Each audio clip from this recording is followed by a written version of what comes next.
dari undangan kami, Bapak Ibu. Salam hormat Asosiasi Pradin, Pak Ramli, Pak Alim, dan salam hormat juga Pak Lipur, siapa lagi Mbak Mia, Pak Rizky ya. Ada Pak Rizky Aldila, ini ada Pak Jaja juga. Itulah dia ya. Terima kasih. Baik, Bapak Ibu sekalian, alhamdulillah ini kami sudah sampai pada tahap untuk terkait dengan pembuatan Kepdirjen ya Bapak Ibu. Nah, sesuai regulasi yang ada bahwa untuk Dirjen ini harus ada asosiasi yang kami undang, begitu Bapak Ibu, untuk merumuskan Kepdirjen ini Bapak Ibu. Nanti setelah Kepdirjen ini kami akan membuat instrumennya ya Bapak Ibu terkait dengan profesi advokat. Bapak Ibu sekalian, untuk mempersingkat waktu karena mungkin saya harus presentasi di sebelah, izin saya membuka dengan bacaan basmalah. Bismillahirrahmanirrahim. Nanti akan dipandu oleh Mbak Mia dan Mbak Levi ya, kemungkinan. Itu dulu Bapak Ibu yang bisa saya sampaikan. Wabillahi taufiq wal hidayah. Wassalamualaikum warahmatullahi wabarakatuh. Waalaikumsalam warahmatullahi Mbak Mia, wabarakatuh. Mbak Levi, silakan. Baik, Pak Denny, terima kasih. Selamat pagi Bapak dan Ibu. Assalamualaikum warahmatullahi wabarakatuh.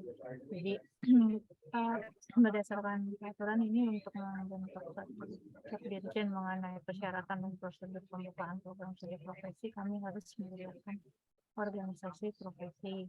Nah, kebetulan Kepdirjen ini kami sudah draft. Jadi kami pada hari ini mengundang juga para organisasi profesi untuk kira-kira memberikan masukan, saran-saran dan yang untuk penyusunan Kepdirjen ini. Untuk awalnya mohon bantuan Pak Rizky Aldila mungkin untuk bisa memaparkan draft Kepdirjen yang sudah kami susun bersama. Silakan Pak Rizky Aldila.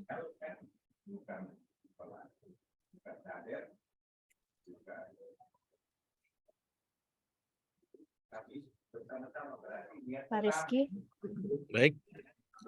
Silakan Bapak. Oke. Terima kasih. Baik, terima kasih Ibu Minerva Weno.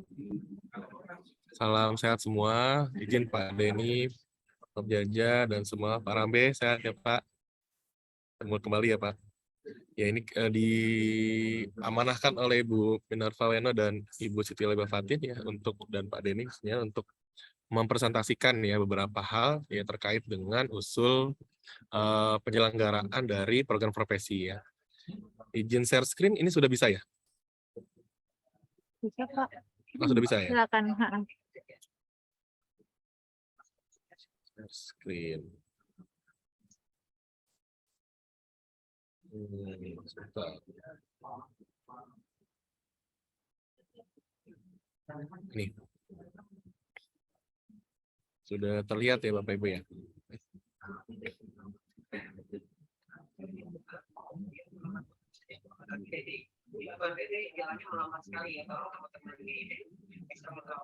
Oke, sebentar saya.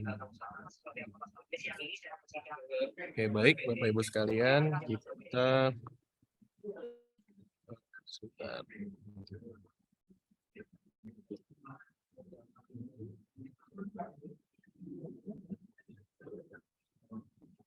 Oke.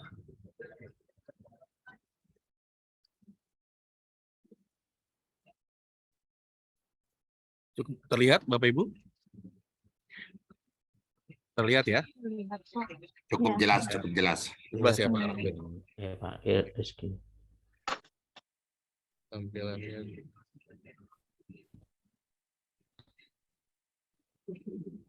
Oke, mungkin ini saja dulu ya. Ini ada beberapa yang disempurnakan ya dari kelembagaan ya khususnya. Ini untuk menyampaikan tentang usulan ya draft dari Kepdirjen Diktiristek tentang persyaratan dan prosedur pembukaan program studi profesi advokat. Ya sebagaimana sudah kita beberapa kali rapatkan ya.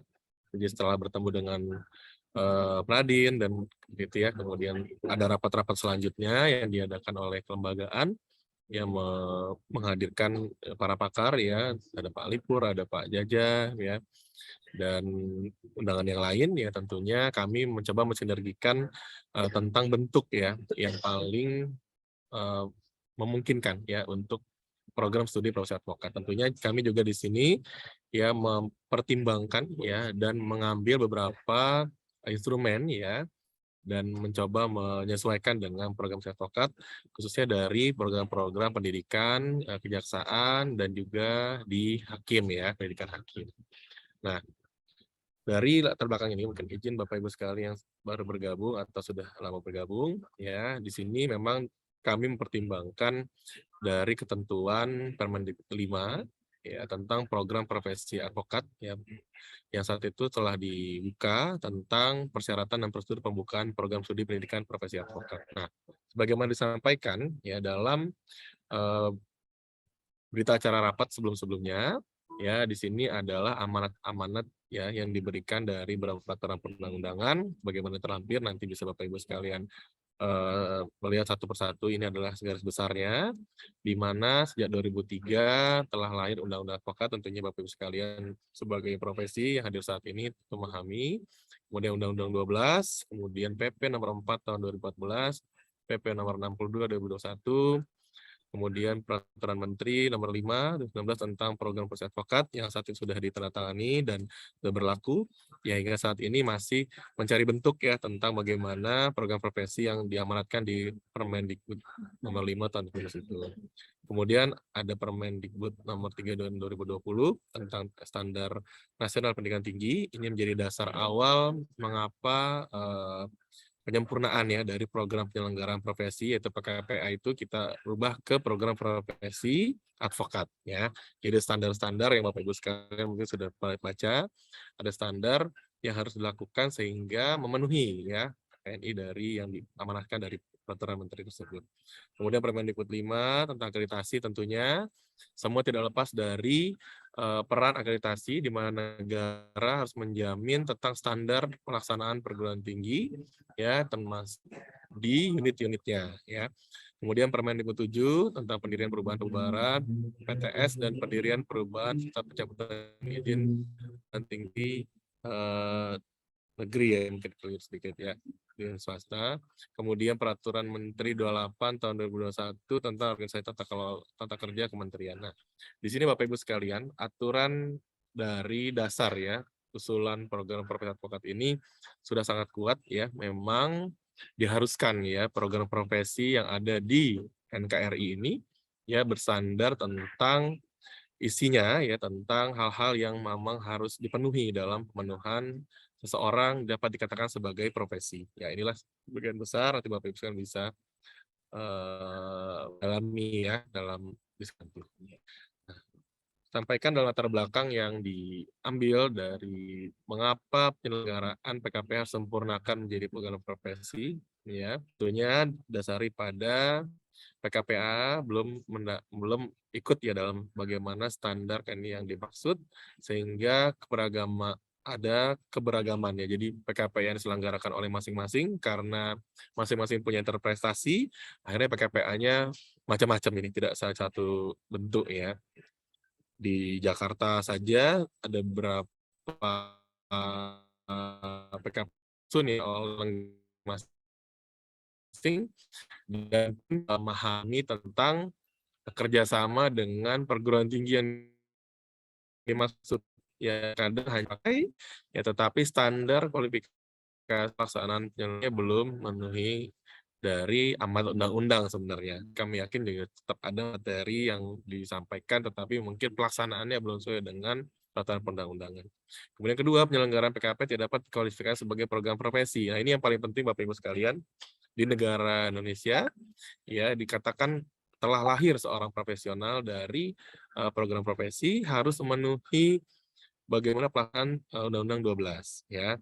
Jadi harus ikut kualifikasinya, berapa waktu pelaksanaannya, bagaimana tata pelaksanaannya, dan terutama bagaimana tata cara mendapat izin pelaksanaan, ya sehingga mumpuni, ya sehingga sudah memenuhi syarat-syarat pendirian suatu program profesi. Ya.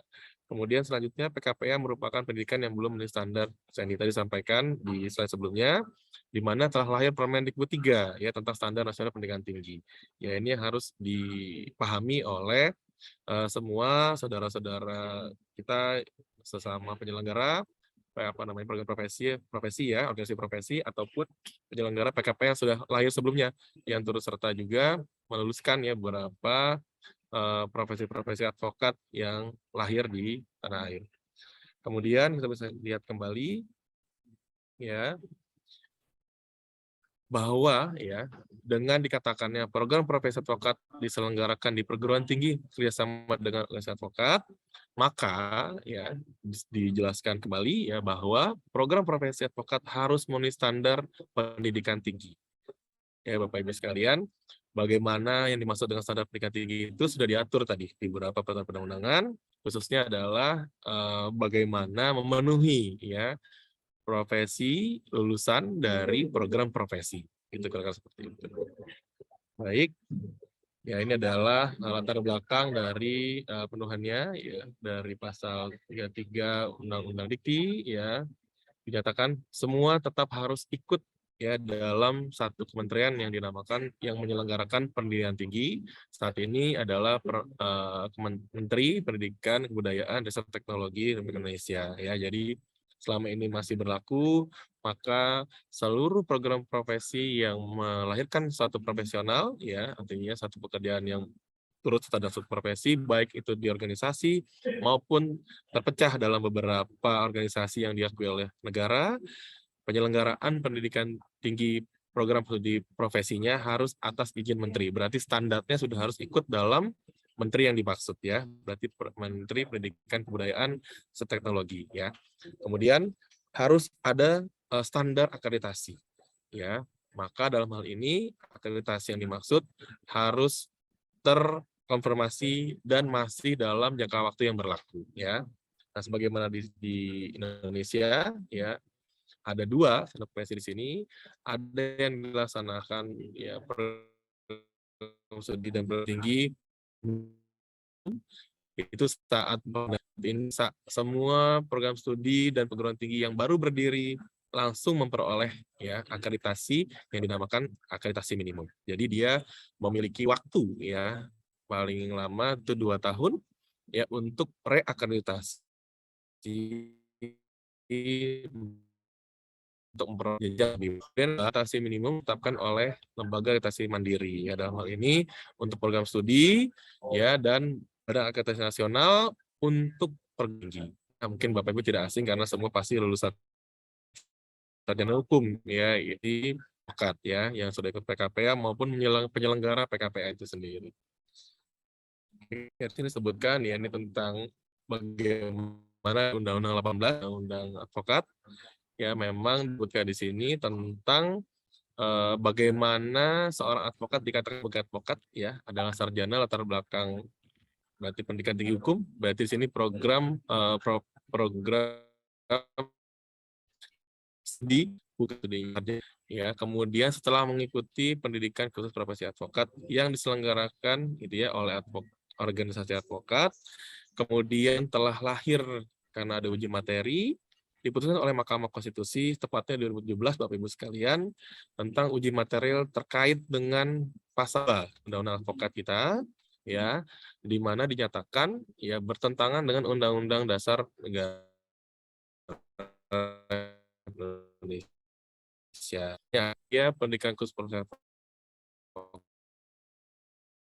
ini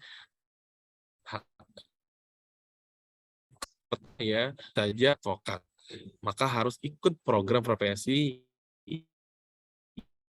yang sudah mengenai profesi yang harus dapat izin menteri gitu kira-kira. Oleh karenanya menteri yang dimaksud hanya satu ya, yang mengurusi tentang perguruan tinggi, pendidikan tinggi, dan penyelenggaraan perguruan tinggi. Ya, dalam ini adalah menteri yang ditunjuk Menteri Pendidikan dan Kebudayaan serta Teknologi.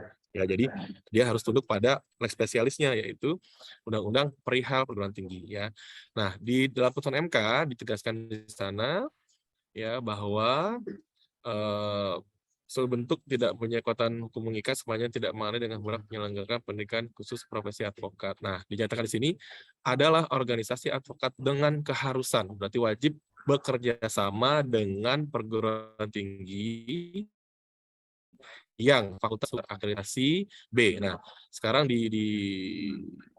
dalam akreditasi yang saat itu kan diputuskan 2017, maka dia harus baik ya standar sekolah tinggi hukum atau sekolah tinggi hukumnya yang minimal terakreditasi B. Jadi kalau fakultas itu lahir ya hadir di bawah universitas ya atau di bawah perguruan tinggi ya yang di dalam pelaksanaan program studinya diselenggarakan oleh fakultas atau memang sekolah tinggi yang khusus menyelenggarakan prodi hukum saja, yaitu sekolah tinggi hukum ya, sekolah tinggi ilmu hukum dan sebagainya ya, yang akreditasi minimal adalah B.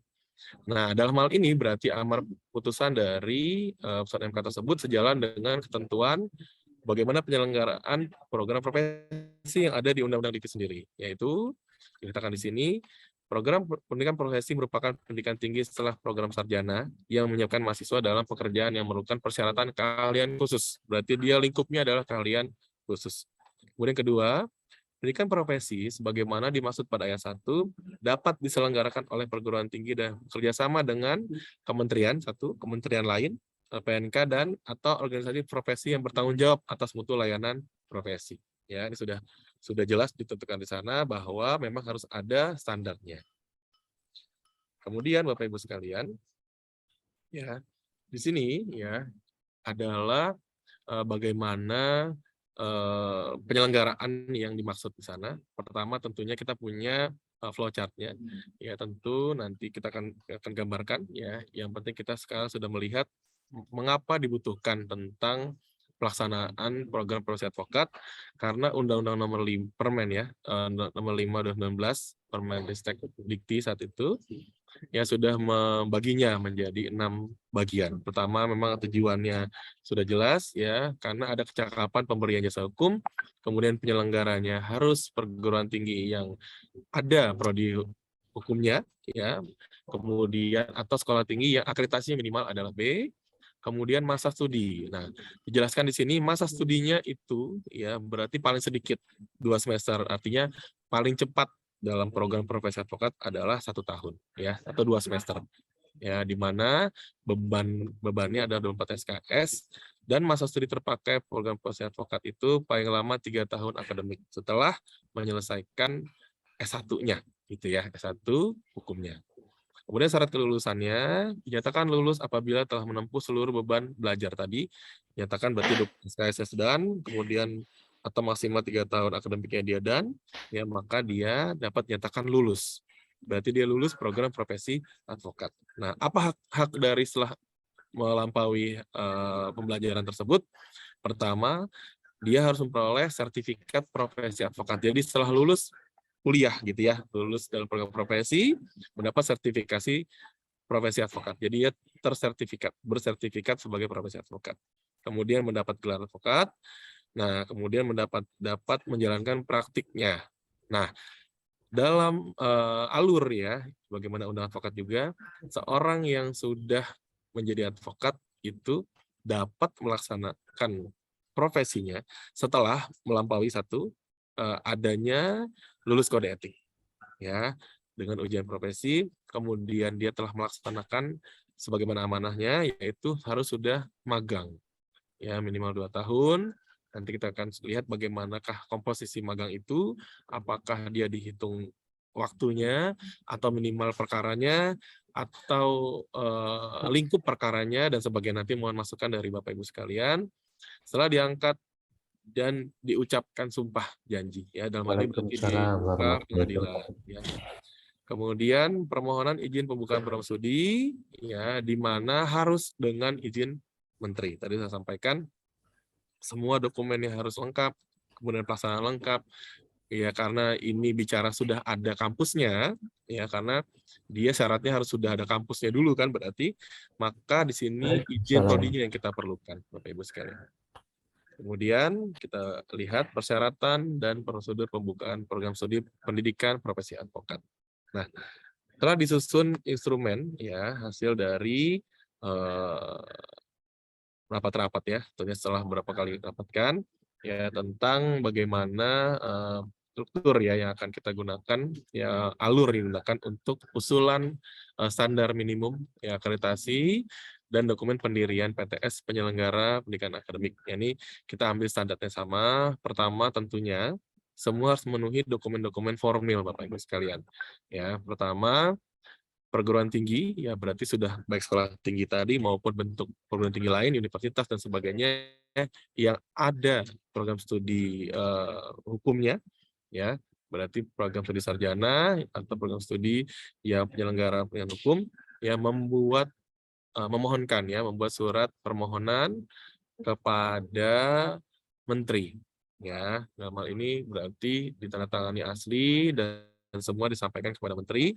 Tentunya setelah nanti mendapat rekomendasi dari lembaga layanan perguruan tinggi dulu, namanya Kopertis, mungkin lebih familiar namanya Kopertis ya kalau Bapak Ibu sekalian ya di advokat ya. Sekarang namanya LLIKTI, Lembaga Layanan Pendidikan Tinggi. Memiliki pertimbangan tertulis Senat, tentunya dengan tugas dan fungsi Senat sesuai dengan statuta yang masing-masing perguruan tinggi. Senat itu memberikan atau tidak memberikan rekomendasi terhadap usulan prodi yang akan diusulkan kepada menteri.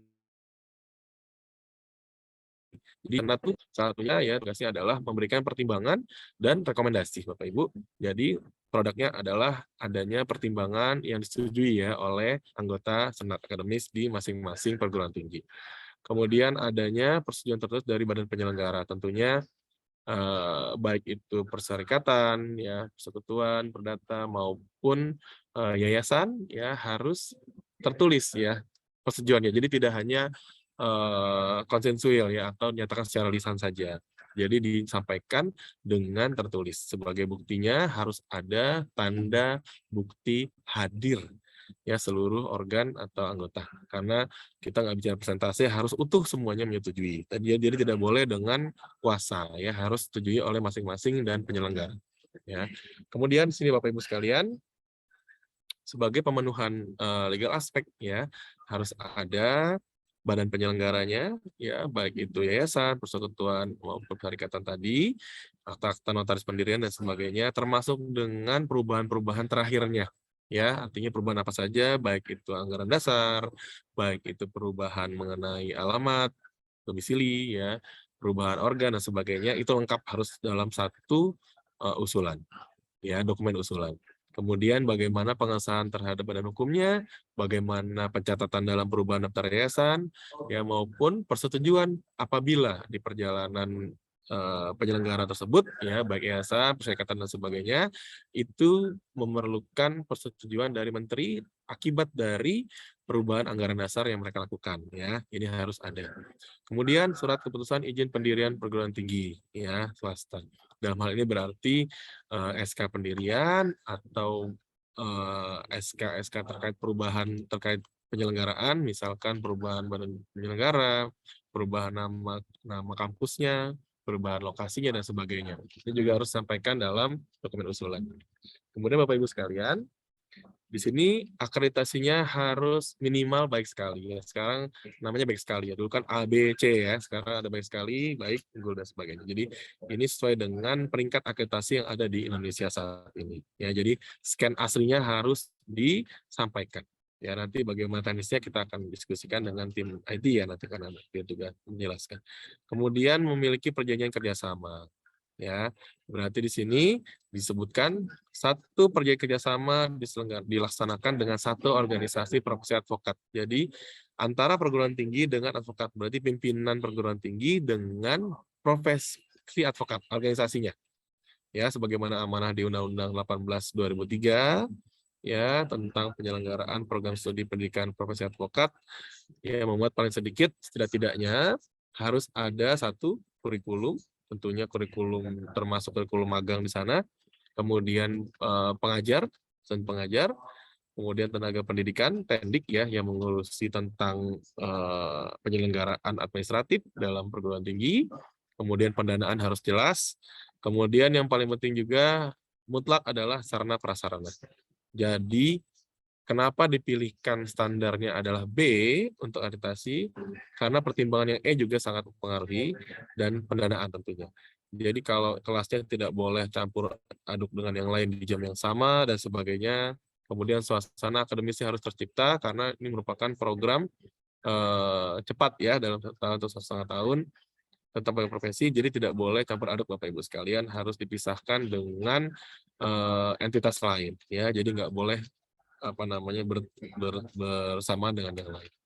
Kemudian pindaian ini ya artinya harus disampaikan perjanjian aslinya berupa scan, berarti tapi berwarna ya, jelas tanda tangannya harus asli dan dapat dipercaya tentunya Bapak Ibu sekalian, jangan sampai menodai ya perjalanan dari advokat itu sendiri ya, karena memang program organisasi profesi ini disumpah dan dituntut ya untuk profesional dan tidak boleh adanya manipulasi ya, jadi harus diminta asli. Begitupun kementerian, meskipun ini advokat tetap diperiksa Bapak Ibu sekalian, seperti halnya seluruh usulan pendirian program studi di lainnya ya, jadi kira seperti itu. Kemudian selanjutnya Bapak Ibu sekalian, adanya jangka waktu kerjasama. Jadi sebagaimana kitohnya ya dalam kesepakatan perjanjian ya harus memiliki tata cara pengakhiran perjanjian ya, sebagaimana nilai lingkup dalam sumber perikatan ya, yaitu dari perjanjian ya, pemenuhan 1233 KUH Perdata, tetap salah satunya harus jelas dan tidak multitafsir sebagai syarat material ya, harus ada bagaimana pengakhiran perjanjiannya, apakah akan diselesaikan dengan suatu bentuk perpanjangan atau berakhir dalam jangka waktu tertentu. Ini wajib harus ada jangka waktunya. Berarti harus ada waktu perjalanan dari perjanjian yang dibuat oleh masing-masing pihak ya, dan para pihak. Selanjutnya Bapak Ibu sekalian di sini ya. Tadi ini urutannya sebenarnya urutan setelah Bapak Ibu sudah lengkapi, maka rekomendasi dari LDT setempat itu wajib diperoleh. Ya, saat ini di setiap wilayah sudah disebar ya bahwa ada lembaga layanan yang tinggi, pendidikan tinggi, LDT ya, di masing-masing wilayah sudah ada kantornya ya. Jadi Bapak Ibu sekalian mencari tahu dan mengakses lembaga tinggi yang akan hadir dan kelengkapan yang akan diteruskan kepada pusat ya. Selanjutnya yang ke-8 adalah kurikulum ya, Bapak Ibu sekalian harus disusun berdasarkan kompetensi lulusan dan capaian pembelajaran. Nah, mungkin kalimat capaian pembelajaran ini harus sesuai dengan standar nasional pendidikan tinggi Bapak Ibu sekalian ya. Jadi harus benar-benar melihat bagaimana yang diinginkan ya. Setidak-tidaknya memuat keunggulan program studi, ya jadi ada keunggulannya masing-masing, profil lulusannya seperti apa, capaian pembelajaran, suatu mata kuliah, ini wajib ya membuat, apalagi RPS, Bapak Ibu sekalian, sedikitnya untuk 5 mata kuliah utama dan kurikulum magang ya. Ini sudah sampai pada tahap teknis ya Bapak Ibu sekalian. Saat itu mungkin kalau mengikuti dari awal, ini sudah jauh lebih sangat komprehensif ya saat ini. Kemudian untuk dosen Bapak Ibu, yang menjadi dasar penyelenggaraan ya sebagaimana Undang-Undang Guru dan Dosen, kita juga melihat bagaimana standar pemenuhan dosen pada perguruan tinggi atau pada program studi sebagai unit pengelola program studinya. Nanti kita lihat yang diatur seperti apa. Pertama, adanya harus warga negara Indonesia. Jadi kita sampai saat ini belum menerima warga negara asing sebagai dosen di perguruan tinggi ya untuk program profesi, khususnya usianya maksimal adalah 58 tahun. Ya, kemudian paling rendah lulusan program profesi advokat, ya ini untuk 5 dosen ya, untuk 5 dosen utama gitu ya. Paling rendah dia sudah lulus program S2 gitu ya, mungkin lebih familiar ya, magister, kemudian harus sudah 2 tahun diangkat dan disumpah berprofesi sebagai advokat. Ya, ini penting karena ini program profesi, maka yang mengajar di 5 dosen tetap ya, dosen intinya ya harus sudah menjadi advokat minimal 2 tahun Bapak Ibu sekalian. Nah, dokumennya apa? Bisa dilihat di sini adanya scan keterangan KTP dan bla bla bla, termasuk yang disampaikan, termasuk pindaian daftar riwayat hidup ya harus sudah ada, kemudian ijazah, kemudian surat keterangan asli penyetaraan ijazah jika dari luar negeri lulusannya, kemudian sertifikat asli pendidikan khusus profesi advokat. Berarti ini berlaku yang sekarang ya, nanti kalau berikutnya akan datang berarti dia sudah harus juga sertifikat asli lulus dari program profesi advokat ya. Kemudian surat keterangan organisasi ya beserta kartu izin beracaranya ya, atau advokatnya yang disumpah ya dan sebagainya. Kemudian disampaikan di sini tentang masa waktu tentunya sama, harus bekerja di sana sebagai dosen tetap ya, kemudian belum ada NIDN dan NIK, bukan guru yang pasti, tidak boleh ya. Kemudian bukan aparatur sipil negara, dan harus punya perjanjian pengangkatan sebagai dosen tetap ya. Tetap semua harus ada prosedur formilnya, maka harus tanda tangani oleh para pihak. Nah, yang menjadi satu pertanyaan kendala dalam hal ini adalah jika penyelenggaraannya adalah dilaksanakan di perguruan tinggi negeri ya. Nanti mungkin akan jadi diskusi khusus juga di kementerian ya, apakah bertentangan dengan peraturan mengenai ASN ya, dan bagaimana pelaporan di Perdikti ya. Itu nanti di kementerian akan diselesaikan. Selanjutnya Bapak Ibu sekalian, untuk tenaga pendidikan berarti wilayah administratif yang ada di satu kampus untuk program studi profesi ya, minimal berjumlah 3 orang ya, di mana usianya 56 tahun pada saat pengusulan, kemudian harus punya ijazah minimal D3 ya, diploma 3 ya, kemudian bekerja dengan penuh waktu dan sebagainya, nanti akan tertera pada kontrak kerjanya juga ya. Nah, bagaimana dokumennya bisa kita lihat Bapak Ibu sekalian, harus ada KTP asli, jasa asli, pernyataan penyediaan asli, ya termasuk di sana pernyataan untuk jam kerja yang disepakati. Ya. Selanjutnya ya dikelola oleh UPPS ya, jadi unit pengelola program studi dengan organisasi sebagai berikut. Ya, dinyatakan di sini disusun berdasarkan perundang-undangan, di PTS disusun dan ditetapkan oleh badan penyelenggara. Jadi semua bentuk unit pengelola program studi di masing-masing perguruan tinggi swasta khususnya di sini ditetapkan ya dan disusun oleh badan penyelenggaranya, baik itu ya perkumpulan maupun sekretariat ada sendiri-sendiri Bapak Ibu sekalian. Ya, jadi ini harus masuk pada formulir instrumen pemenuhan syarat minimum akreditasi program studi ada perguruan tinggi. Selanjutnya Bapak Ibu sekalian, ya di sini karena semua tadi sudah dinyatakan di peraturan undang-undang yang sifatnya khusus tadi ya, mengatur dengan tegas mengenai program profesi, kemudian sudah lahir sebelumnya juga mengenai standar pelaksanaan perguruan tinggi, bagaimana levelnya ya hingga disebut sebagai level KKNI itu untuk program profesi, maka demikian dinyatakan di sini ya bahwa persyaratan minimum akreditasi pembukaan prodi harus sesuai dengan SNDikti Bapak Ibu sekalian. Ya, jadi event itu kita akan buka, walaupun kita akan buka ini nanti ke masyarakat, mereka harus mengusulkan sesuai dengan SNDikti, ya dibuktikan dengan pengisian formulir instrumen pemenuhan syarat mengirim akreditasi pendidikan profesi advokat. Jadi tetap ada instrumen yang disampaikan dengan syarat minimum akreditasi pembukaan program studi. Ya. Mereka seperti itu. Nah, selanjutnya Bapak Ibu sekalian, ini prosedurnya ya bisa kita lihat sudah dibuatkan oleh tim kelembagaan di sini. Ya, ada 3 tahap ya di sana dikatakan di sini. Tahap pertama adalah ada pengisian formulir instrumen dan mengunggah ya. Sebagaimana persyaratan tadi 1-13 semua dokumen diunggah, aslinya di-scan, sesuaikan standar ukurannya supaya kami bisa men-tracing apakah dokumen ini asli atau tidak, atau tidak, manipulatif atau tidak, ya dan sebagainya. Kita harus lihat pada instrumen yang disampaikan. Kedua adalah dari LDikti ya memeriksa kelengkapan dan checklist ya terkait kebenaran dokumen yang disampaikan. Nah, Bapak Ibu sekalian nanti mungkin LDikti sebagai pintu ya pertama yaitu memasuki ke wilayah pusat di mana LDikti punya wewenang Bapak Ibu sekalian untuk menyatakan dan selesai atau belum untuk usulan khususnya penyampaian dokumen-dokumen dari pengusul. Ya, jadi otorita itu memang sudah diberikan kepada LDIKT untuk memberikan rekomendasi atau tidak, ya, atau perbaikan atau tidak, ya. Jadi semua harus dari awal direkomendasi oleh LDIKT wilayah setempat, ya.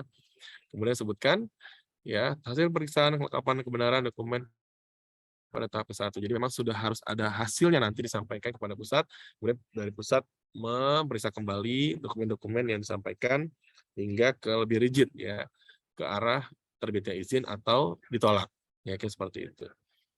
Nah, jadi kalau dilihat bagaimana alurnya, lihatnya Bapak Ibu sekalian, ini prosedurnya bisa kita lihat di sini, di mana flowchart-nya akan dibagikan juga ke audiens, ya, di mana ini ada tahapan-tahapan yang disebutkan, ya, di mana perguruan tinggi melakukan login juga, jadi ada akun sekarang yang namanya adalah siaga, ya.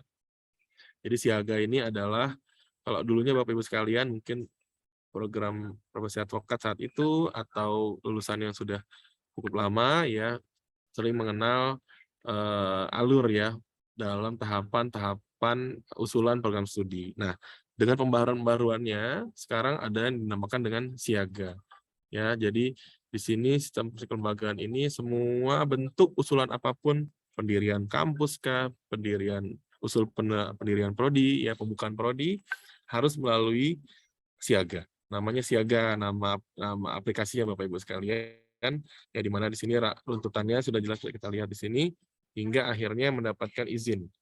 Ya, jadi semua harus terregister dengan digital. Ya, kenapa jejak digitalnya sangat penting? Supaya menjamin kepastian hukum dari usulan-usulan program studi yang sudah diajukan oleh beberapa pendidikan tinggi. Ini alur seperti ini Bapak Ibu sekalian, di mana masing-masing ada awalnya, kemudian diperiksa hingga dinyatakan yes atau no, gitu dia. Kemudian LDIKT memunculkan melahirkan rekomendasi, ya, kalau dilakukan evaluasi bisa memenuhi atau dengan perbaikan ulang lagi dan sebagainya, ya, atau dinyatakan sudah tidak layak atau layak untuk pengusulan, ya, tentunya tadi badan penyelenggara ini sudah form atau belum, apakah prodi yang dilaksanakan dulu prodi atau tidak, apakah pelaksanaannya memenuhi standar dosennya ada atau tidak, dan sebagainya. Ini nanti LDIKT punya wewenang di sini, ya. Dan kemudian apabila memenuhi, maka berlanjut ke evaluasi lapangan. Jadi ada monef di sini, ada pemeriksaan, ya, tentang kesamaan antara dokumen dengan fakta di lapangan. Jangan sampai nanti dokumennya wah, sampai di lapangan ternyata tidak sesuai dengan apa yang disampaikan dalam kertas, ya. Ini pentingnya dalam evaluasi lapangan. Dan di sini Bapak Ibu sekalian, ya, di sini bisa dilihat bagaimana pelaksanaan yang sudah dilakukan. Jadi dilaksanakan di sini tahap-tahapannya, apabila memenuhi dilanjut, ya, hingga sampai pada perbaikan apabila ada dan sebagainya, kemudian hingga terpenuhi dengan status memenuhi. Kemudian di sini dijelaskan bahwa adanya alur administratif, ya, hingga sampai pada keluarnya izin, ya, tentang rekomendasi tadi, perguruan tinggi dan sebagainya, hingga izin dan keluar dan sebagai usulan program studi profesi advokat. Nah, itu adalah gambaran singkat Bapak Ibu sekalian yang sudah disusun tim pelembagaan. Ya, di sini mungkin kalau ada hal-hal yang bisa diskusikan, silahkan, nanti akan kita pandu, ya, hal-hal yang jadi masukan dalam usulan dari Kapdirjen tentang advokat ini. Terima kasih. Sekian. Selamat siang. Ya, Assalamualaikum warahmatullahi wabarakatuh. Waalaikumsalam. Pak Rizky, terima kasih atas waktunya. Terima kasih, Bu Pininta. Ya, perkenalkan, nama saya Pininta. Saya perwakilan dari Pradi Advokat Pradi, Suara Advokat Indonesia, yang sebenarnya. Ya, Terima kasih, yes. Pak. Tapi mohon izin, rasanya setelah saya cek di sekretariat, baru sekali ini kami terima undangannya. Iya, ya, Pak? kemarin sempat bertanya Bu Pininta, jadi ya. Ini memang singkat kemarin juga sampai dari Bu Winarfa dan Bu Labiba bertanya tentang sekretariat Pradi, ya. Jadi kemarin kita tracing juga serta beberapa teman-teman di Slipi dan ternyata sudah ada tempat ada sekretariat yang lain ya Bu Pinta. Jadi supaya cepat ya tersampaikan jadi via telepon dulu Bu Pinta. Mohon maaf nih sepertinya. Tapi nggak apa, ini kan sebagai permulaan, nanti selanjutnya kan kita ada rapat-rapat lain ya, kita sesuaikan saja undangan-undangannya supaya tersampaikan dengan layak ya, lebih tepat gitu, kira-kira gitu. Oh enggak, it's okay Pak. Soal undangan melalui telepon, terima kasih sekali Pak, nggak masalah bagi kami. Cuma masalahnya kan kalau saya terus terang, saya sebagai Ketua Komite PKPA di Pradi Suara Advokat Indonesia, itu menyambut baik sekali Pak, kalau memang misalnya seperti ada ini.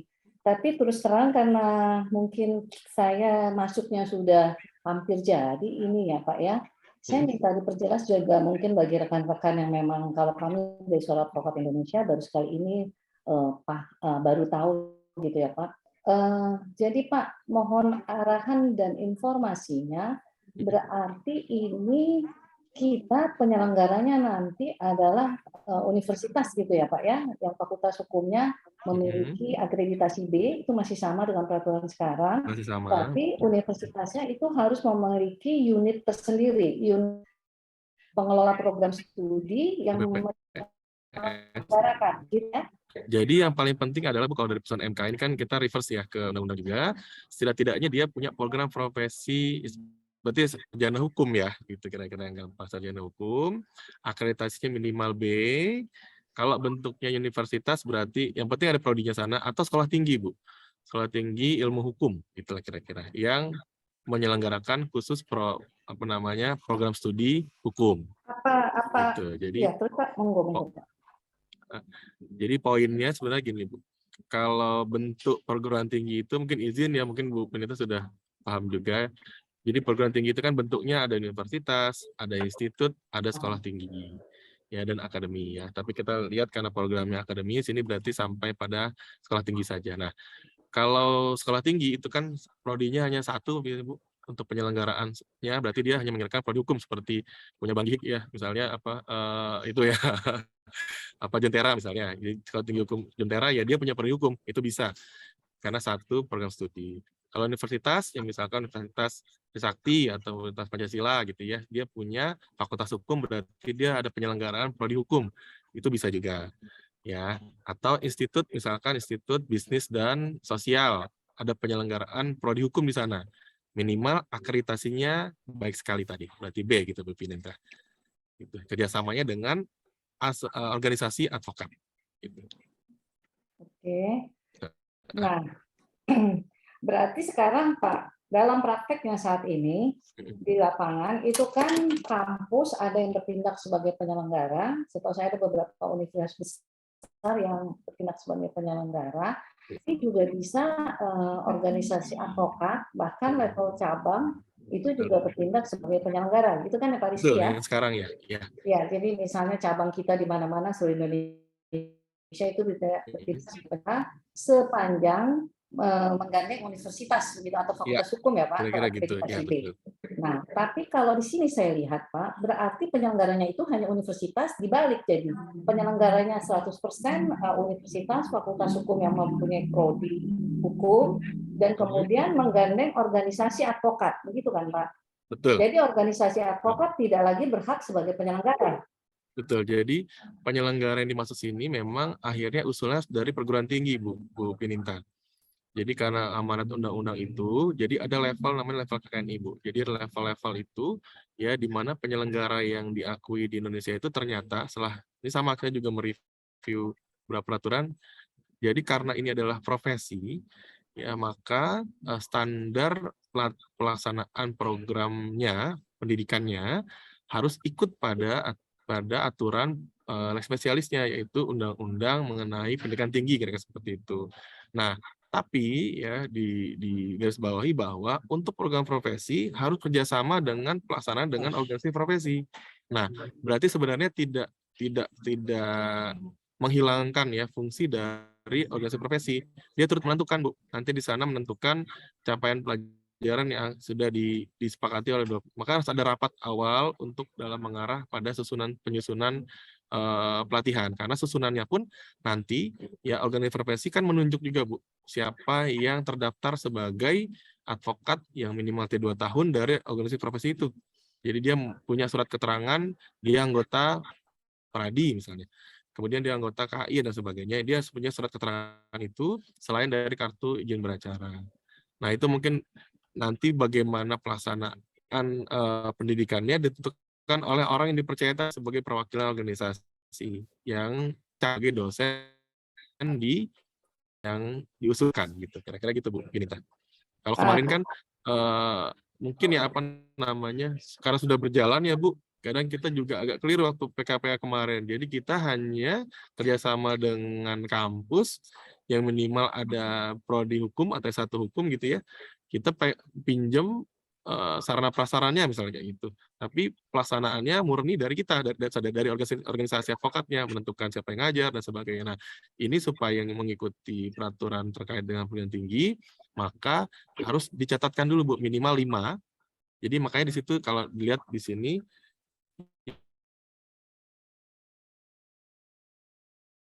yang paling penting itu ini dia. Nah, ini. Jadi minimal 5 dosen. Jadi dalam usulan prodi Bu yang ada di Kementerian Pendidikan dan Kebudayaan itu, setiap prodi itu minimal harus punya 5 dosen tetap. Nah, 5 dosen tetap inilah yang harus memenuhi ini. Sisanya nanti dari organisasi atau dari apa namanya yang sudah dapat memenuhi klasifikasi sebagai dosen tidak harus memenuhi ini. Jadi kan kadang pasti kan ada teori, tidak semua praktek kan Bu ya.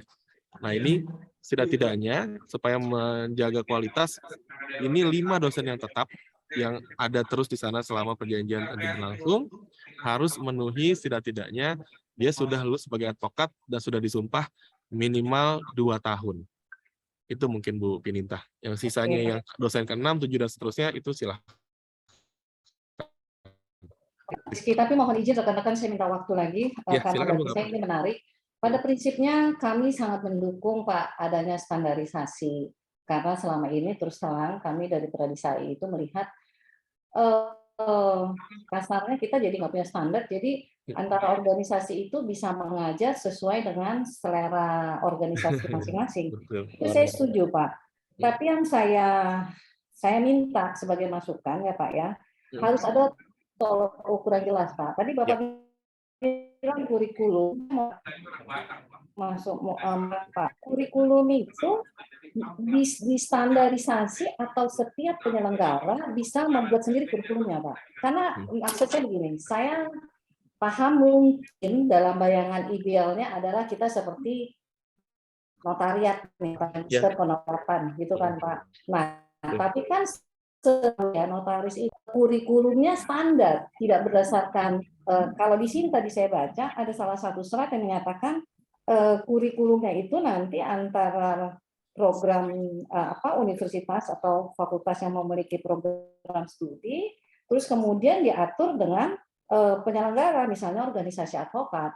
Berarti kan kurikulum nggak distandarisasi nih Pak. Kalau saya kami mengusulkan ada kalau memang Bapak mau ini diatur, ya secara jelas Pak, supaya nanti di lapangan enggak.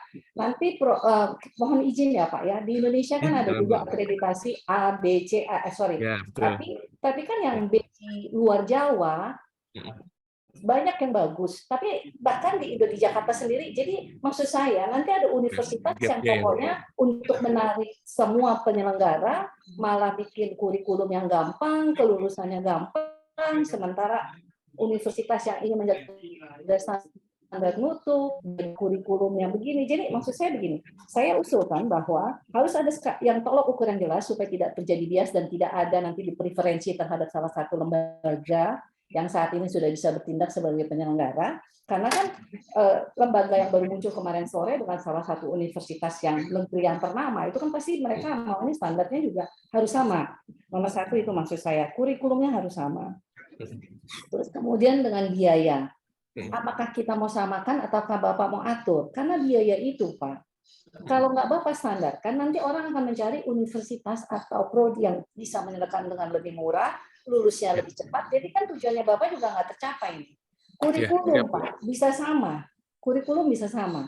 Tapi kan yang menilai itu nanti bisa nggak sama. Itu yang menurut saya dosennya, misalnya saya nggak tahu ya Pak, apakah juga dosennya itu kalau dari ASN oke, tapi kalau Bapak mengharapkan advokat yang 2 tahun mengajar dan paling agak lama berat ini.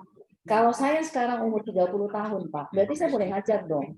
Nah, sementara Pak, kalau cuma mengajar 37,5 jam seminggu, itu menurut saya dengan advokat, semua orang mimpi punya law firm sendiri, semua mimpi jadi. Nah, kalau dia cuma mau cita-cita, begitu dia cuma 2 tahun, terus dia menjadi dosen. Nah, itu terus standar gajinya Pak.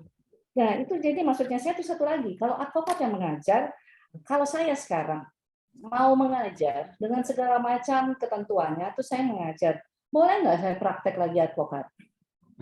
Baik Bu ya. Karena Kalau dari kalau itu, ya, betul. Iya, karena kalau Takutnya meninggalkan waktu itu ya Bu ya, 3,5 itu ya. Ya, nggak apa-apa, karena saya punya kantor sendiri, oke, saya sekarang jadi dosen, dan kebetulan saya juga sekarang dosen, dengan senang hati saya mengajar, 37,5 jam saya pahami, apakah saya harus datang ke kantor, ke tempat dengan itu, dan yang membayar universitas, dan kemudian saya diperlakukan seperti karyawan tetap, karena kan Bapak di sini minta full time kan, 37,5 jam. Nah, kalau di luar waktu lembang saya, Sabtu, Minggu, itu bisa nggak saya punya kantor lagi?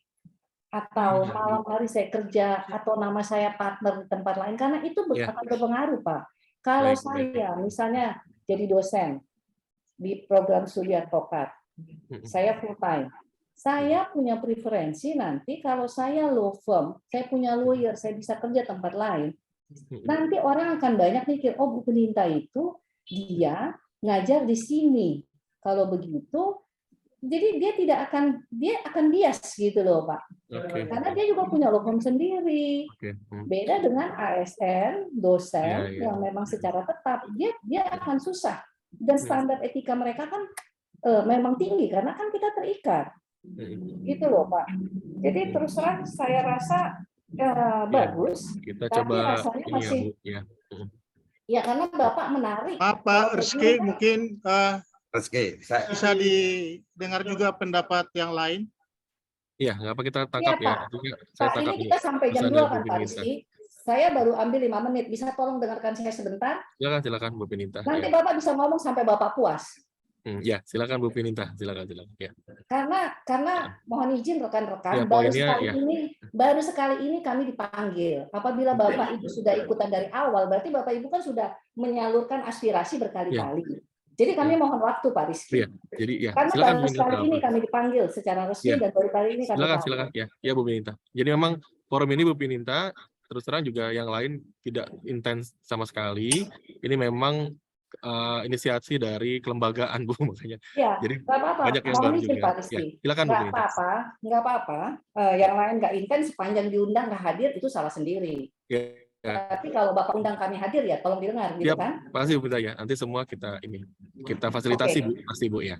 Terima kasih Bu. Begini lagi Pak, kami minta mohon waktu dan mohon izin untuk membahas sekali lagi ini karena bagi saya pribadi ini bagus dan senang sekali, tapi saya tidak mau Bapak memberikan ini pada beberapa organisasi yang saat ini sudah siap untuk menyelenggarakan.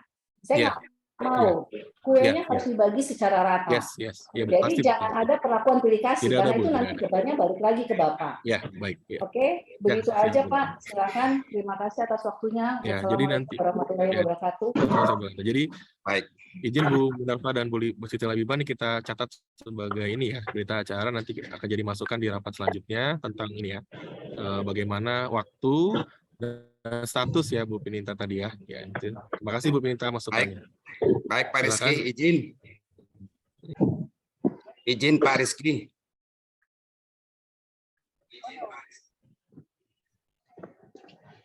Silakan Pak Rambe. Terima kasih Pak Rizky. Rekan kami tadi advokat senior Pinita.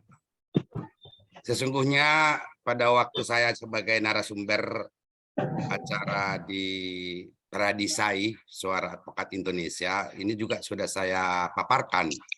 Mungkin Ibu Pinita tidak hadir.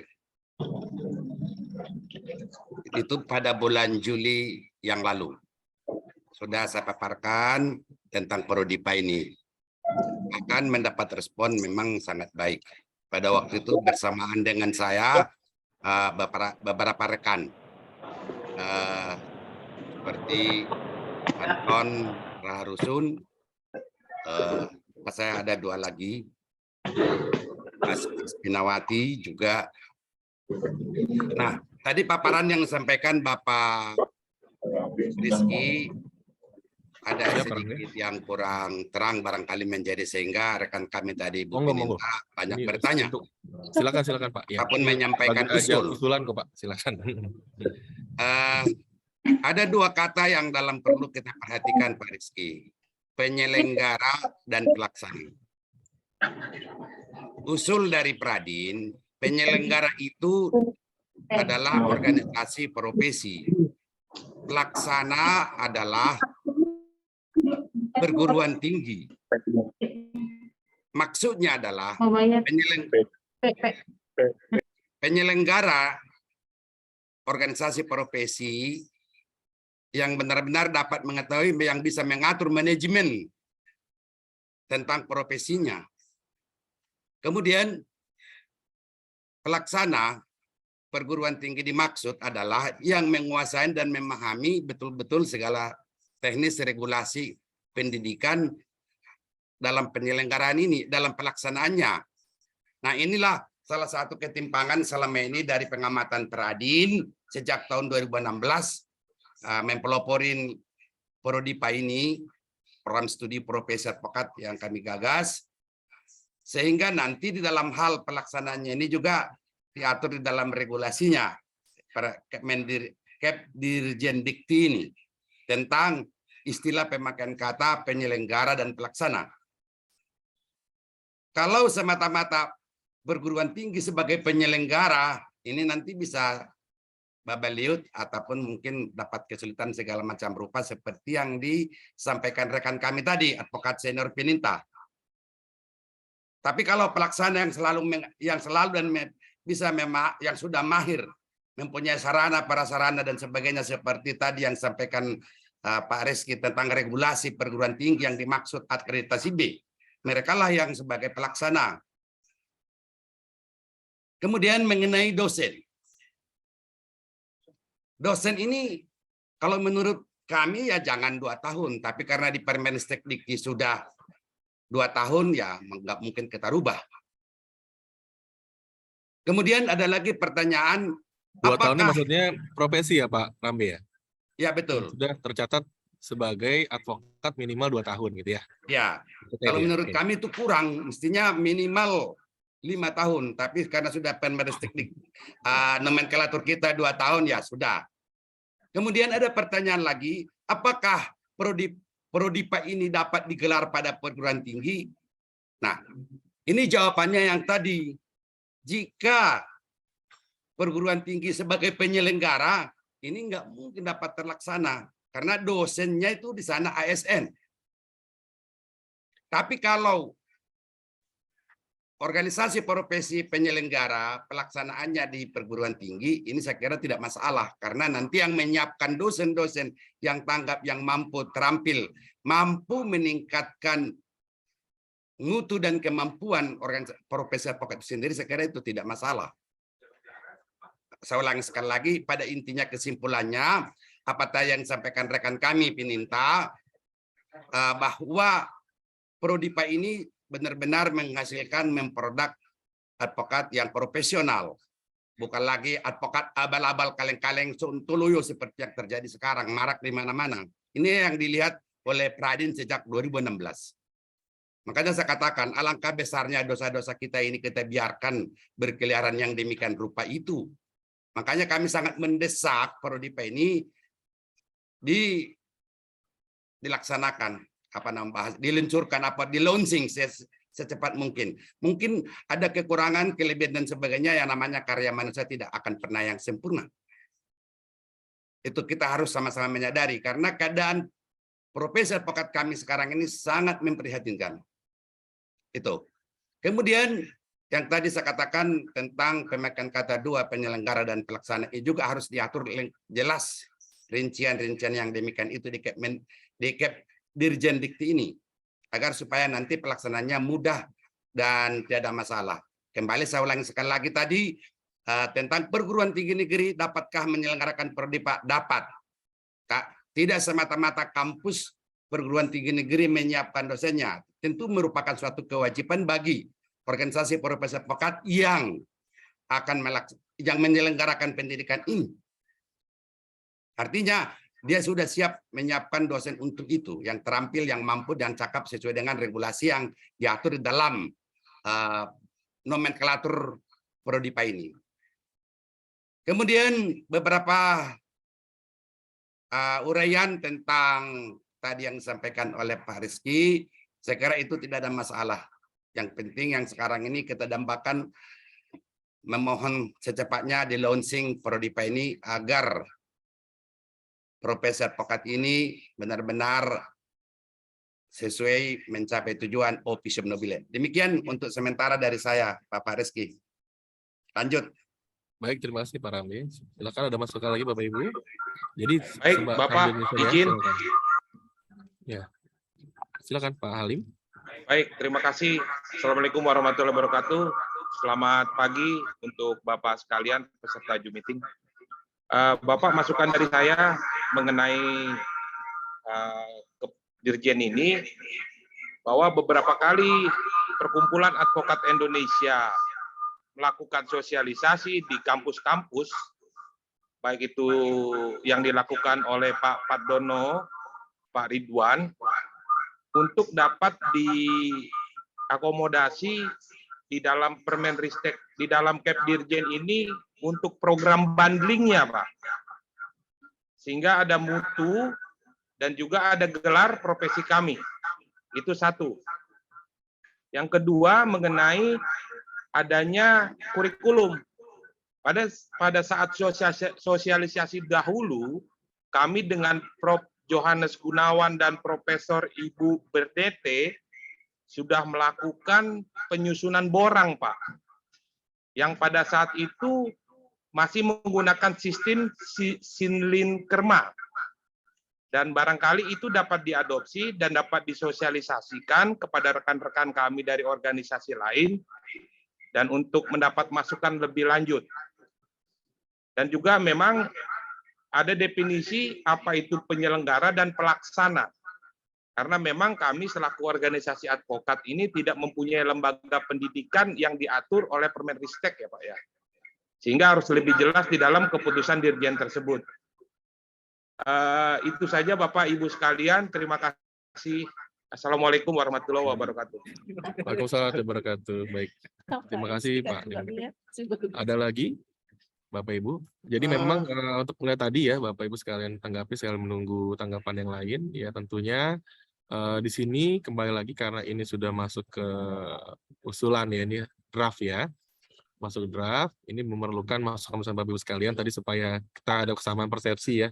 Jadi dari usulan tadi semua kita akan tampung dan kita akan bahas tentunya secara komprehensif dan mempertimbangkan banyak hal tentunya Bapak Ibu sekalian. Jadi mohon maaf nih Bapak Ibu yang juga baru bergabung, ini sebenarnya kita tidak ada tendensi untuk mengakomodir ya satu organisasi satu pun tidak ada. Jadi semua kita anggap sama, oleh karenanya ini draft ini diusulkan sekarang sebenarnya anggap saja kita sebagai ajang masukan ya. Nah nanti Bapak Ibu sekalian ya perihal tadi pelaksanaan dan fasilitasi atau pengusul ya sebagaimana peraturan yang saat ini ada tentunya ya kita akan sesuaikan Bapak Ibu sekalian. Jadi kalau memang konteksnya adalah bekerja sama, berarti kan di sini ada unsur penyelenggara, ada unsur pengusulan. Ya, jadi tetap harus dilihat bagaimana secara komprehensif siapa yang harus menyelenggarakan sesuai dengan undang-undang ya. Jadi untuk apa namanya masukan-masukan tadi kita akan tampung. Yang kedua mengenai perihal dengan jangka waktu kerja tadi ya, apakah dia sudah 2 tahun atau belum? Tadi Pak Ramli juga sampaikan ya kita tentunya mempertimbangkan ya mengapa ini menjadi tempat ya untuk memberikan bekal ya yang baik untuk organisasi advokat juga. Yang pertimbangan tadi mungkin ya ada juga yang memang berminat ya sebagai dosen pada program profesi ya yang baru diangkat sebagai advokat ya, itu mungkin nanti jadi kebijaksanaan saja. Nanti Bapak Ibu sekalian silakan kalau ada masukan kita akan buka. Mungkin itu dulu, silakan ada yang lanjut. Kita tanggapan, kita akan catatkan. Monggo. Maaf Pak Rizky, saya mau Silakan Pak berikan Baginda. masukan sedikit. Silakan Pak Baginda. Ya, terima kasih. Assalamualaikum warahmatullahi wabarakatuh. Waalaikumsalam warahmatullahi wabarakatuh. Seperti kita ketahui bahwa persyaratan seorang advokat itu memang cukup banyak. Nah, di dalam hal ini hanya salah satu persyaratan organisasi advokat bekerjasama dengan perguruan tinggi. Itu khususnya mengenai pendidikan. Selebihnya masih tetap urusan organisasi advokat. Oleh karena itu, saya setelah mengikuti pemaparan dari Pak Rizky tadi mengenai rencana keputusan Dirjen, saya pada prinsipnya setuju. Hanya saja, khusus mengenai dosen, saya kira jangan kita samakan seperti ASN, bahwa usia itu harus dibatasi pada 58 tahun. Karena kalau kita lihat masih banyak advokat yang sangat energik, walaupun umurnya di atas 80 tahun. Ya, jadi oleh karena itu ilmunya yang harus kita ambil Pak di dalam, karena ini adalah pendidikan profesi, bukan pendidikan akademi. Jadi itu saya kira sebenarnya. Yang kedua, saya belum lihat tadi di sini mengenai kurikulum. Apakah ini nanti ada peraturan lebih lanjut lagi mengenai kurikulumnya atau memang masuk di dalam keputusan Dirjen ini? Saya kira sementara demikian Pak Rizky. Terima kasih. Assalamualaikum warahmatullahi wabarakatuh.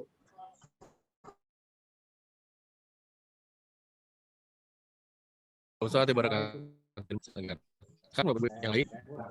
Ya. Silakan Ibu. Ini namanya Ibu betul Bu, namanya Bu Android. Oke. Nah, itu Ibu. Oh, Saya belum lupa namanya ini ya. Aduh, sebentar. Android. Oke. Silakan Bu. Tadi saya sudah. Ya nggak apa-apa Bu, silakan. Kita catat soalnya Bu sebagai berita acara. Dari Ibu Bluetooth. Terima kasih. Sempat hilang tadi Pak sinyalnya Pak. Nggak apa Bu, silakan. Dengar kok Bu dengan jelas. Oke. Silakan Bu, silakan. Boleh numpang dulu ya. Ada Nah, meeting. ini sudah hadir Pak Samsul Hadi juga. Ada meeting. Silakan Pak Samsul. Mas Rizky. Sorry, Silakan lagi Pak Samsul sambil menunggu. lagi di kelas. Oh ya, oke, silakan. Atau Bu Erlin dulu, silakan Bu. Oke. Jadi begini Pak Rizky. Kami sudah turut diundang juga waktu itu kalau nggak salah di bulan Februari ya 2020 waktu belum merebaknya COVID ini, terkait bagaimana nanti supaya segera digelar dan dilaksanakan terkait prodi PA ini gitu loh. Dan itu hanya tinggal menunggu teknisnya saja. Nah, seperti yang disarankan oleh Bapak Advokat Rupaun Rambe tadi dari DPP Peradin sudah sangat jelas, perlu ada struktur pembagian tugas yang jelas yang perlu diatur di Permenristek Dikti tadi terkait penyelenggara dan pelaksana. Itu yang pertama. Jam waktunya juga yang tadi sudah diusulkan oleh Ibu, seperti yang disampaikan oleh Pak Budiman Sagala juga sama. Semua itu sebenarnya sudah mengerucut kemarin. Tinggal kita yang perlu bahas di sini, satu kita visi, misinya, bagaimana supaya kita jelas pengaturan antara penyelenggara dan pelaksana. Mengapa? Seperti yang pernah kita tahu di program keahlian profesi yang lain, yaitu seperti MKN ya, Magister Kenotariatan, itu kan juga sama Pak, seperti kami.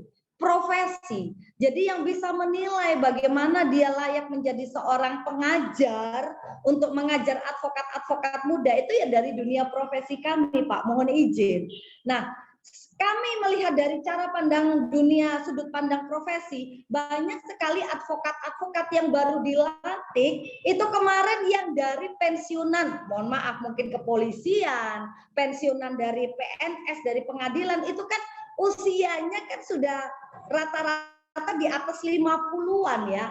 Tapi mereka baru menyentuh ranah dunia profesi advokat. Nah, di sini Pak, jadi perlu ada standar khusus bagaimana menjadi dosen pengajar di dunia profesi ini, mengingat profesi ini adalah praktikum ahli sebagai seorang advokat. Jadi seperti itu Pak usulan dari kami DPP PAWIN, Perkumpulan Advokat Wanita Indonesia, supaya bisa menjadi bahan pertimbangan juga bahwa standar umur itu tidak menjadi batasan sebagai seorang pengajar. Karena apa? Keahlian itu tidak dibatasi dari umur, Bapak. Jadi keahlian itu dibatasi dari jam terbang dia menjadi seorang advokat, menangani beberapa kasus yang sudah dia tangani, dan bisa menularkan ilmunya kepada advokat-advokat muda yang baru bergabung di dunia profesi advokat. Itu saja Pak usulan dari PAWIN, mungkin bisa jadi bahan pertimbangan Pak Rizky. Siap, Bu Erlin, terima kasih ya. Jadi memang sebenarnya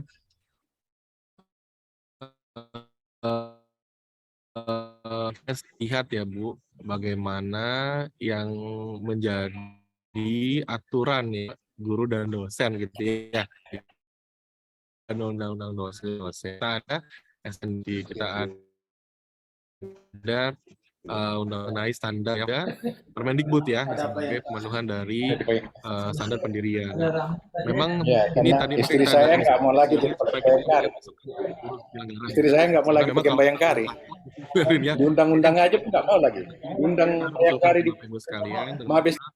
Kita juga perlihatkan bagaimana dasar hukum yang disusun ya, yang menjadi dasar penyusunan dari draft. Kembali ini baru draft Bapak Ibu sekalian ya, draft dari kajian ini.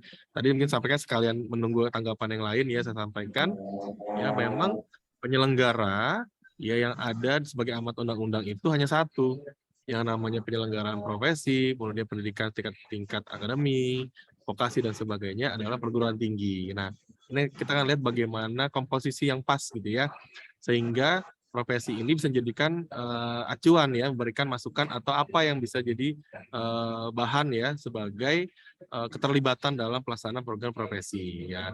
Kalau tadi notariat kan sudah clear ya Bapak Ibu, notariat itu akhirnya penyelenggaraannya semua di perguruan tinggi Bapak Ibu sekalian atas dasar usulan dari asosiasi. Cuman yang menjadi titik poin ini kan karena apa namanya anekdotnya ya, kan katanya satu sarjana hukum ini ada 10 pemikiran gitu ya. Advokat ini kebanyakan Bu organisasinya Bu. Kalau notaris cuma satu. Iya betul Pak Rizky, banyak banget ini advokat. Aduh. Semangat. Saya jadi bingung. Iya. Gitu, ya. Tapi masukannya kita tangkap ya dari jangka waktu. Kemudian tadi terima kasih Bu Erlin sampaikan tentang tadi ya usia seorang punya hak untuk mengajar dan sebagainya, terkait dengan bagaimana standar tadi Pak Rambi, Pak Ibu hampir mirip ya, kita akan catatkan. Nanti kita mungkin akan undang kembali ya dalam selanjutnya setelah kita merumuskan yang paling pas gitu untuk Bapak Ibu sekalian. Silakan, ada lagi tanggapan Bapak Ibu, silakan. Ada Pak? Monggo Pak Frans, silakan Pak. Mohon izin Pak Rizky. Silakan Pak Frans. Assalamualaikum warahmatullahi wabarakatuh. Salam hormat kepada Pak Rizky khususnya dan rekan-rekan para peserta DUM sekalian. Beberapa hal yang mungkin menjadi tanggapan atas paparan dari Pak Rizky tadi memang cukup detail dan luar biasa, tapi mungkin barangkali tidak semua bisa kita tanggapi karena cukup banyak, tapi ada beberapa hal yang mungkin perlu saran. Yang pertama adalah masalah dosen. Dosen dibatasi dengan umur 58 tahun. Barangkali itu mungkin perlu dipikirkan. Harusnya tidak perlu dibatasi 58 tahun.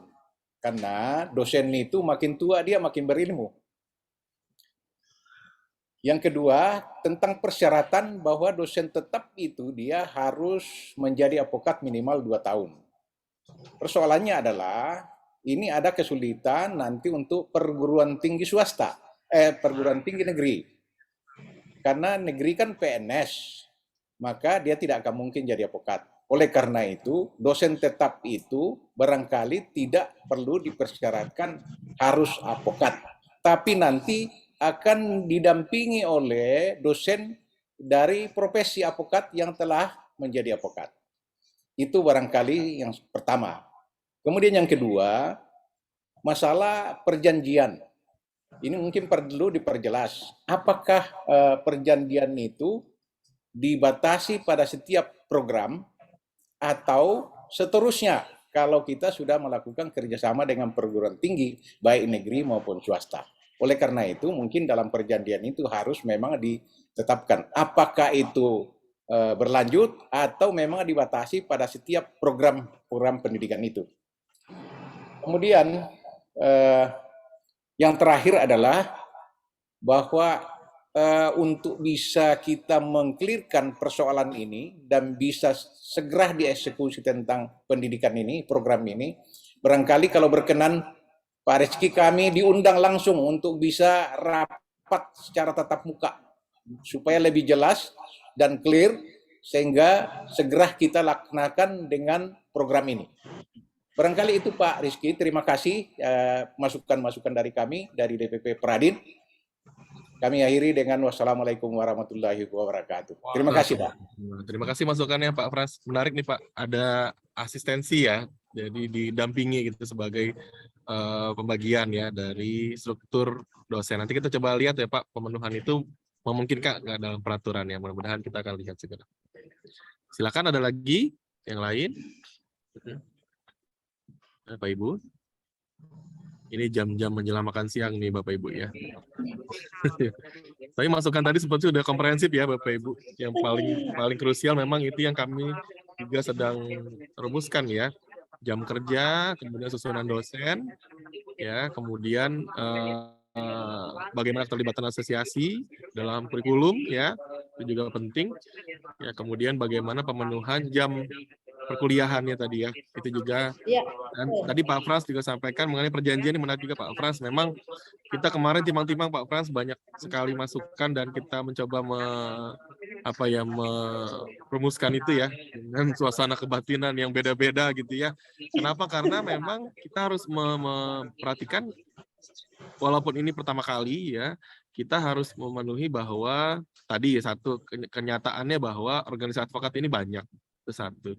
Kedua, kenapa kita harus memberikan acuan itu adalah adanya jangka waktu, ya mengingat konteksnya ini adalah kerjasama dan tidak satu pihak saja, subjeknya banyak ya. Jadi kita meminimalisir terjadinya konflik Pak sebenarnya Pak Frans awal itu. Jadi khawatir kalau kita tidak batasi ini kan bisa kemudian ada perbaikan-perbaikan. Nanti akan ada jangka waktu minimal mungkin Pak untuk ini supaya masukan Pak Frans tadi. Terima kasih. Jadi misalkan dengan meluluskan sekian banyak, itu kita standarisasi jangka waktu dalam pelaksanaan perjanjian. Atau hanya menyelenggarakan program konferensi sampai satu angkatan saja. Ini monggo nanti masing-masing diberikan pilihan. Ya, kami khawatir kalau hanya satu terus-menerus, nanti repot. Ya. Mungkin ada masukan Pak Lipur atau Pak Jaja yang lain, silakan Pak. Ini saya moderatori saja, silakan. Prof Jaja ini, Profesor Jaja, Prof Lipur Sugianta, mungkin monggo kalau ada masukannya.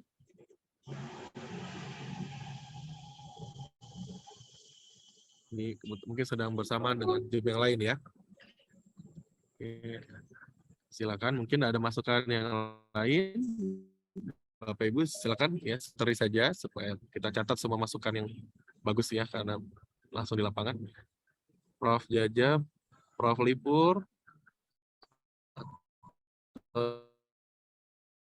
Ibu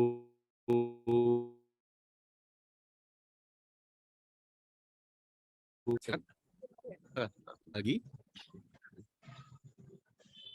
ya,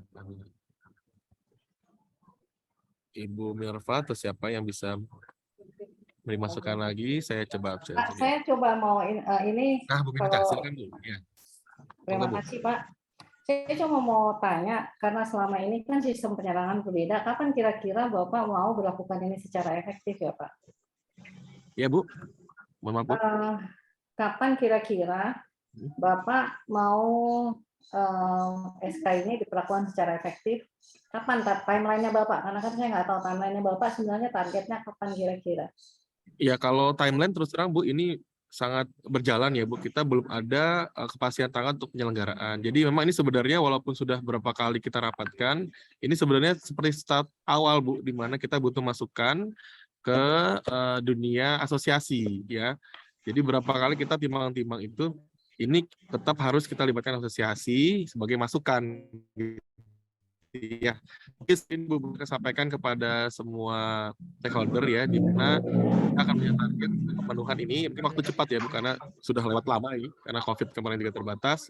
Ini sebenarnya sudah dirapatkan dari sebelum COVID ini Bu, Pininta. Jadi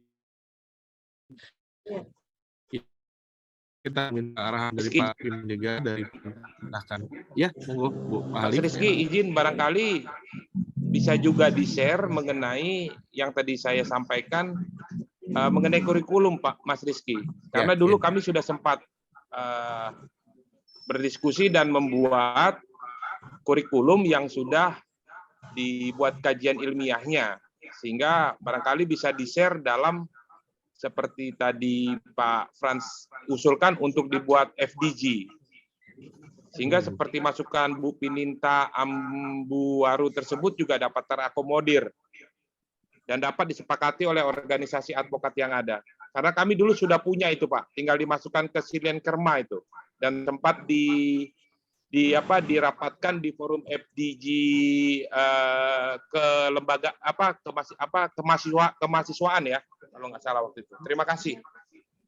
Jadi Pak Rizky, izin saya belum selesai tadi Pak Rizky. Ya, Karena silakan Bu begini, Pininta. kalau di Peradisai, Pak, sistemnya adalah sepanjang DPC bisa bekerja sama dengan Fakultas Hukum berakreditasi B, itu mereka bisa dengan kami ya Pak dari DPN. Jadi kenapa saya tanya timeline yang jelas? Karena kami takut nanti di daerah teman-teman itu sudah menerima peserta, tapi ternyata Bapak peraturannya keluar. Berarti kan pertanggungjawabannya sulit ini. Tentang pertimbangan itu ya. Ya, jadi kasih kami waktu untuk sosialisasinya yang cukup. Jadi supaya teman-teman di Jabang juga yang sudah menyelenggarakan promosi segala macam itu bisa kita stop. Soalnya nanti kalau nggak kan malah repot Pak. Betul, betul. Dan sekali lagi mohon ya Pak Rizky, kalau memang besok, karena saya sudah cek di sekretariat, tidak pernah ada. Jadi secara resmi dari Dirjen ini untuk ke kami. Nggak apa-apa itu sudah lewat, tapi kalau ke depan kami mohon, apalagi katanya ini sudah sebelum COVID. Sekretariat kami itu buka Pak sebelum COVID dan itu di Majapahit, jadi kayaknya terjangkau gitu lah ya. Nah jadi itu aja sih Pak, masukan saya juga timeline yang jelas dan kasih kami waktu untuk menstop semuanya. Begitu Bapak keluarkan, kami butuh waktu mungkin sekitar minimal 3 bulan atau 6 bulan bahkan sosialisasi biar selesai, supaya kita stop di cabang. Ya, karena kan mereka juga sudah terikat kerjasama dengan pihak lain. Karena selama ini kan DP organisasi itu kan boleh bertindak sebagai penyelenggara dengan bekerja sama dengan universitas. Kalau sekarang kan rohnya dibalik. Justru FH yang punya prodinya yang menyelenggarakan dan bekerja sama dengan organisasi profesi. Gitu ya Pak Rizky?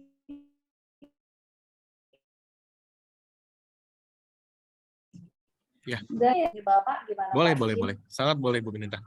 Nanti kita semua di chat ya Bu, saya. Jadi terima kasih Bu Pininta. Terima kasih ya Pak. Jadi memang ini juga kembali lagi ini seperti kick off awal sebenarnya awalnya jadinya Bu Pininta, karena saya juga berikan masukan berapa kita kemarin rapatkan. Ini kalau orang sudah daftar PKPA, kemudian running sebulan, terus bagaimana PKPA-nya itu kita harus pikirkan ya. Kemudian tadi makasih Bu Pininta, betul. Artinya walaupun ini kalaupun nanti ada timeline, kita akan pertimbangkan ya bagaimana tentang kepastian hukum bagi para peserta PKP yang sudah daftar atau sudah running ya. Atau tadi minta masukannya berarti 3-6 bulan baru kita bisa berlakukan gitu ya Bu Pininta ya. Dalam masa waktu peralihan gitu ya kurang lebih ya. Oke, thank you. Terima kasih Bu Pininta. Ada lagi Bu, Bapak Ibu silakan.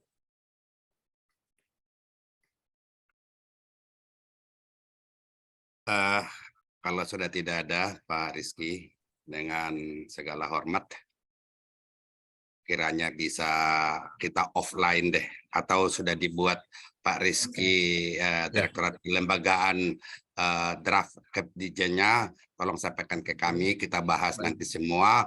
Mungkin juga saya selaku Ketua Umum Pradin berkewajiban mengundang seluruh organisasi profesi yang ada. Tapi tentunya organisasi profesi itu OA, organisasi advokat dimaksud terbatas dalam arti karena banyaknya sekarang organisasi advokat yang jelas nomenklaturnya undang-undang advokat itu adalah advokat.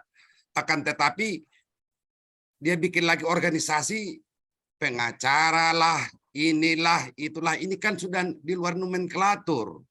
Ini juga salah satu nanti pokok bahasan akan kita berikan masukan bagi Direktorat Kelembagaan Dirjen Dikti dalam penyusunannya ini. Siapakah organisasi advokat dimaksud yang dapat menyelenggarakan pendidikan studi profesi advokat ini? Nah, itulah makanya saya minta sama Pak Rizky, undanglah kami offline, nanti saya ajak teman-teman semuanya organisasi advokat yang ada, termasuk rekan saya Pininta ini. Kebenaran saya sudah pernah paparkan walaupun mungkin tidak ikut tadi waktu bulan Juli. Jadi Pak Rambe, sorry Pak Rambe, harus saya potong. Saya cek di sekretariat kok nggak ada ya. Dan mohon izin Pak Rizky, Pak Rambe dengan segala hormat sebagai advokat yang jauh lebih senior, terima kasih. Tapi saya tunggu undangannya saja dari Pak Rizky, karena seperti tadi Pak Rambe bilang, organisasi advokat setahu saya itu sekarang ada 130 Pak. Jadi lebih baik Bapak yang mengundang supaya kita di advokat itu nggak ribut siapa yang diakui, siapa yang nggak diakui. Karena kalau saya sih bilang ya Pradisai pasti diakui dong ya Pak Rambe ya. Bapak pasti bilang Pradin juga nomor 1 dong, ya kan? Jadi kita minta deh gitu ya, Pak Rambe. Terima kasih, Mas Rizky. Ya, terima kasih. Ya, Ibu Peninta, saya sepakat itu. Seperti yang saya katakan tadi. Maaf, mungkin mudah-mudahan tidak tersinggung kata-kata saya. Seperti halnya Pradi. Pradi sekarang udah lebih daripada 1. Tapi yang punya legalitas yang diakui oleh negara sesuai dengan keputusan Kemenkumham hanya 1. Apakah nanti Pradi selebihnya itu bisa juga menyelenggarakan? Ini tentu tidak. Kalau tidak salah tuh Bu Pininta sudah ada diatur dalam Permenristek Dikti ataupun nomenklatur Prodipa ini bahwa syarat mutlak adalah memiliki badan hukum organisasi. Itu sudah jelas. Itu 1. Kedua, konteks pembicaraan dalam nomenklatur Prodipa ini adalah organisasi advokat, bukan perkumpulan pengacara, perkumpulan advokaten, perkumpulan segala macam sampai yang banyak 130 itu. Ini kan tidak diakui oleh undang-undang. Ini mungkin di dalam rumusan keputusan Dirjen Dikti ini nanti kita muat di dalamnya sedemikian rupa sehingga tidak terjadi kegaduhan di profesi advokat ini sendiri. Seperti yang kita dambakan di Pradin. Sangat kita mendambakan agar profesi advokat ini benar-benar cepat-cepat. Mohon maaf Pak Rizky, waktu kami bahas dulu dengan Pak Dono, saya katakan paling besar dosanya ini barangkali profesi advokat inilah yang konon sekarang terjadi. Luar biasa. Maka kesadaran itulah maka Pradin sangat mendorong sekali agar Prodipa ini kita launching. Kami tunggu undangan offline aja Pak. Kalau Zoom begini saya kira kurang efektif. Iya, biar kurang kita efektif. bisa ini ya Pak, kopinya bareng-bareng gitu. Demikian, terima kasih. Baik, nanti kita fasilitasi ya mungkin kita akan pikirkan setelah hasil dari hari ini ya segala bentuk yang kita pertimbangkan. Mungkin kami mohon maaf untuk keterbatasan ya. Tapi sebagai informasi mungkin untuk Bu Pininta dan semua nanti organisasi lain yang nanti join baru ya. Ini kami tendensinya tetap sama semua, kita berlakukan sama, masukan kita berlakukan sama. Jadi kita akan minta secara objektif semua masukan dari seluruh organisasi profesi advokat khususnya ya. Baik, kalau memang tidak ada sudah banyak yang menginginkan chat, jadi banyak meminta untuk direkam saja dulu semua masukan ya. Memang nanti akan kita sampaikan di rapat selanjutnya tentang hasil diskusi hari ini, tentunya lebih komprehensif dan lebih lengkap. Mohon maaf sekali terbatasan waktu. Ya, jadi sementara kita simpulkan ya untuk semua masukan hari ini ya terkait dengan syarat dosen, kemudian waktu pelaksanaan sebagai dosen, kemudian standar kurikulum ya akan disampaikan apakah bagaimana pelaksanaan dan bagaimana proses ya yang akan dijalankan terkait dengan profesi, terkait dengan pelaksanaan dan usulan masing-masing sebagai pengusul dan siapa penyelenggara. Kemudian bagaimana tendik juga akan dibahas ya nanti dalam kita akan usulkan. Kemudian draft Cap Dirjen yang nanti akan kita share dan kita perbaiki dulu tentunya kepada para ibu, dan kami mohon maaf nanti mungkin surat menyurat administrasi akan lebih baik ya. Kita akan menghubungi nomor-nomor yang nanti mungkin bisa di-share juga ke handphone yang sudah kami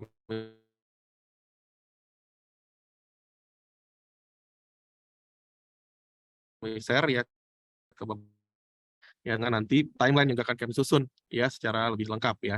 Mungkin itu Bapak Ibu sekalian, terima kasih ya. Kita kembalikan ke Bu Minerva dan Bu Labibah dulu ya nanti untuk ditutup ya diskusi kita. Terima kasih, silakan Ibu Minerva atau Bu Labibah. Terima kasih Pak Rizky, Bapak Ibu dari organisasi profesi yang telah hadir dan memberikan masukan seperti yang telah disampaikan Pak Rizky tadi. Semua masukan akan kami tampung dan akan kami bahas dalam pertemuan yang berikutnya. Sebelumnya kami juga mohon maaf atas undangan yang tidak diterima. Mungkin mohon nomor-nomor kontaknya supaya nanti undangan bisa jelas diterima oleh Bapak Ibu sekalian. Terima kasih sekali lagi atas kehadirannya. Mohon maaf apabila ada hal-hal yang tidak berkenan. Wassalamualaikum warahmatullahi wabarakatuh. Waalaikumsalam warahmatullahi wabarakatuh. Terima kasih banyak Bu Bininta, Bu Erlin, Pak Rambe semua, Pak Frans. Sampai ketemu nanti. Mudah rapat offline ya Pak. Kita segera ketemu.